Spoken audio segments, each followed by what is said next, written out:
killing. Well, I'm joined now by Rami Khouri, who's Professor for Journalism at the American University of Beirut, also a friend of Jamal Khashoggi. Thank you for joining us here on Impact. And first, your thoughts about what the Crown Prince has said. He says, "I take full responsibility because it happened under my watch." Does that represent a significant move for you? No, it only represents a continuing kind of cover-up or not taking actual responsibility. I mean, political leaders tend to say something and the truth is usually the opposite. So if he does actually take responsibility, then what does that mean?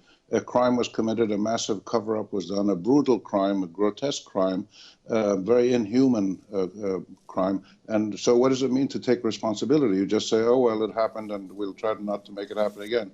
So that's one thing. The other thing is there's a whole range of other things that he's accused of, and his leadership in terms of human rights activists being put in jail, and the blockade on Qatar and the war in Yemen. And there's just such a variety of things that people are criticizing the Saudi leadership for, that it has to be seen beyond the Khashoggi killing. But the Khashoggi killing is the most gruesome, the most dramatic, and it represents the greatest continuous lie by the Saudi government in the past year.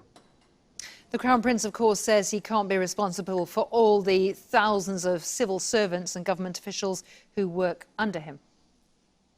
Well, that's what most political leaders will say, especially ones who are not elected and are held accountable in any way. But the whole point of leadership is responsibility and accountability. And of course, he doesn't know what every single person is doing who works for the Saudi government. But these people were close to him. Some of them were in his office. There was communications between people in his office and the people in Istanbul. So the linkages to his office and to senior people in his office, security people, are very clear. And that's why the CIA, for instance, which tends to be pretty careful about these things, said that it had, with high probability that they thought that Mohammed bin Salman either knew about this or actually even ordered it, possibly, but there was a link to him. So I think the link to the Crown Prince's office is pretty well established by now. Rami Khouri, can I just ask you, do you think that this case has changed the way Saudi is treated by its Western allies?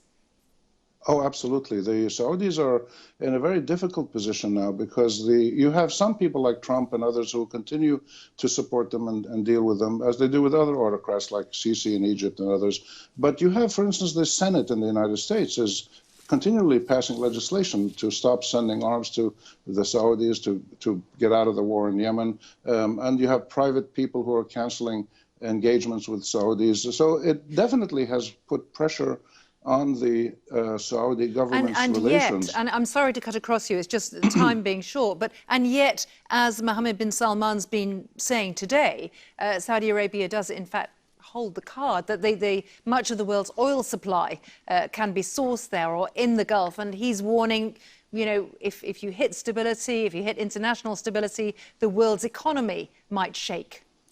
Well, that's, again, what all autocrats in oil-producing countries say. Saddam Hussein used to say that, and others. The reality is the world has seen oil production in Iraq, in Libya, in Yemen, in Syria be cut quite a bit in the last 3-4 years because of wars, and everything seems pretty fine with the world economy. So that's not a valid argument. And the lure of money from the Saudis and other oil producers is very strong. And therefore, you get people like the British government, for instance, that continues to sell arms and deal with the war in Yemen and stuff like that, and others in Europe. So there is a moment here of a turning point, that it's possible that the pressure could increase on the Saudis. It's possible that it could dissipate and then they'll get away with it. But it's surprising to me how intense and continuous has been the public criticism of the Saudi government because of the Khashoggi killing, but also these other elements as well. Rami Khouri, thank you very much for joining us from Boston.